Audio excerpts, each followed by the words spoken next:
Merhabalar kıymetli izleyicilerim ve takipçilerim. Binnur'un Mutfağı kanalıma ve mutfağıma hoş geldiniz. Bugün sizlere kaşarlı kalem böreği tarifi hazırladım. Çok pratik bir şekilde hazırlamış olduğumuz bu börekleri isterseniz difrize koyun, isterseniz hemen kızartıp afiyetle yiyin. Bu tarifimi yapıp deneyecek olan herkese şimdiden afiyet olsun. Tarifime başlamadan önce kimin nereden izlediğini bana yorumlardan yazarsanız değerli takipçilerimin nereden izlediğini öğrenmiş olurum.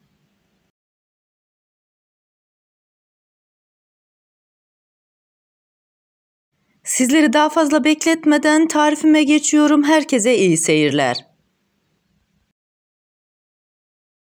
İlk olarak böreklerimizin içerisine koyacağımız kaşarları hazırlıyoruz. Tarifimde 150 gram kaşar peyniri kullandım. Rendenin iri tarafıyla kaşar peynirlerini rendeliyorum. Bu tarifi kaşar peyniriyle yaptığımız için çocuklar gerçekten çok severek yiyor.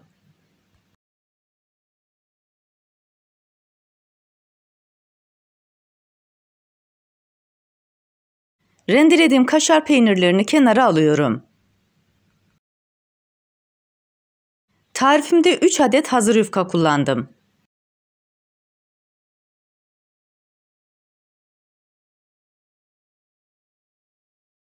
İlk olarak yufkanın bir tanesini alıyorum, tezgahın üzerine açıyorum. Tarifimi buraya kadar izleyip beğendiyseniz ve hala kanalıma abone değilseniz abone olup beğeni ve yorumlarınızla beni desteklerseniz çok sevinirim. Birinci yufkayı tezgahın üzerine açtıktan sonra kalan yufkaları da üst üste tezgahın üzerine açıyorum. Sizler isterseniz yufkanın oranını ve kaşar peyniri artırarak bolca sarabilirsiniz. Sardıktan sonra da difrizinize koyup ne zaman misafiriniz gelirse çıkartıp kızartabilirsiniz. Üstelik bu böreği kızartmadan önce eritmenize gerek yok. Difrizden çıkartır çıkartmaz don haliyle hemen kızgın yağ atıyoruz ve kızartıyoruz. Yufkaların en üsttekini ikiye katlıyorum. Elimle keseceğim yere işaret yapıyorum.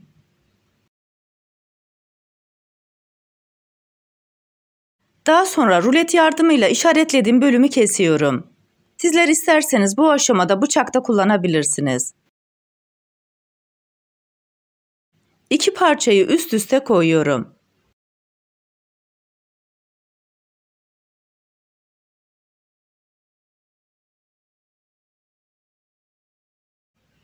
En üstteki parçayı alıyorum, tekrar ikiye katlıyorum.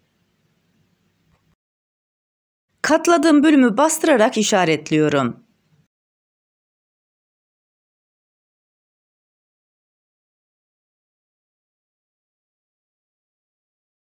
İşaretlediğim bölümü ruletle kesiyorum. Üçgen şeklini vermiş olduğumuz yufkaları üst üste koyuyoruz.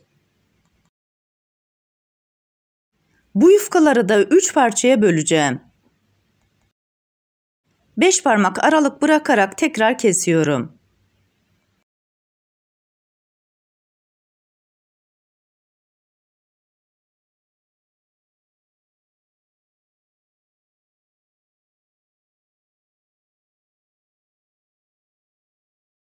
Yufkaları da hazırlayıp kenara alıyorum.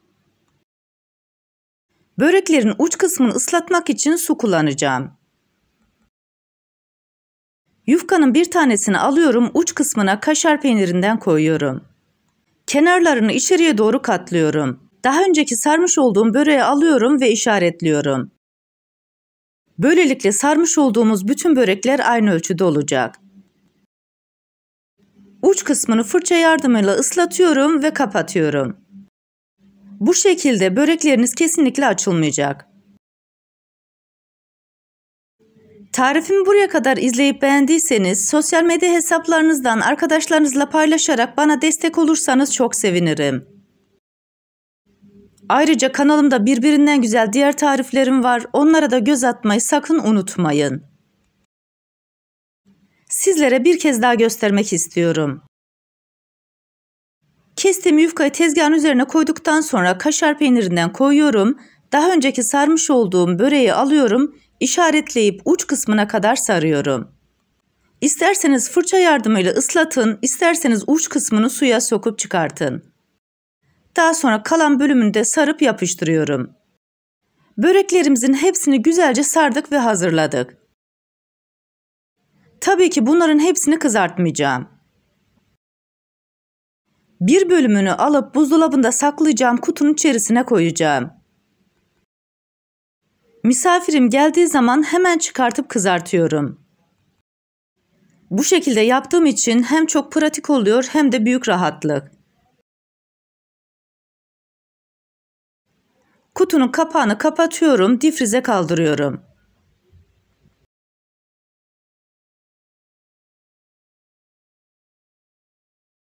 Bu arada ocağımıza da yağımızı koyduk, böreklerimizi kızgın yağda kızartacağız. Bir parça yufkayı yağın içerisine atıyorum. Yağımız yeterince kızmış.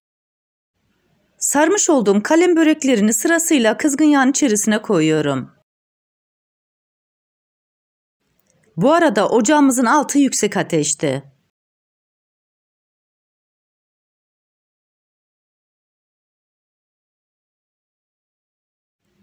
Bir iki dakika boyunca bir yüzünü kızartıyorum. Daha sonra diğer tarafını çeviriyorum. Kalem börekleri altın sarısı rengini alıncaya kadar kızartıyorum.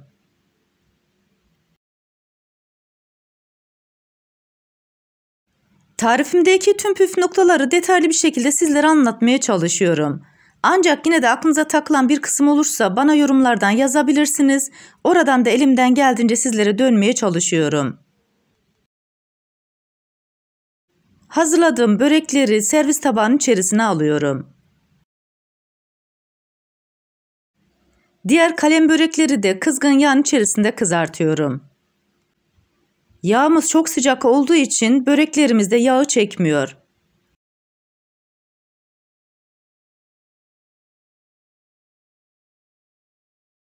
Bütün böreklerin hepsini kızarttım ve hazırladım. Sizlere bir de bu güzel böreklerin iç dokusunu göstermek istiyorum. İçerisindeki kaşar peyniri uzuyor, gerçekten çok güzel ve lezzetli oluyor.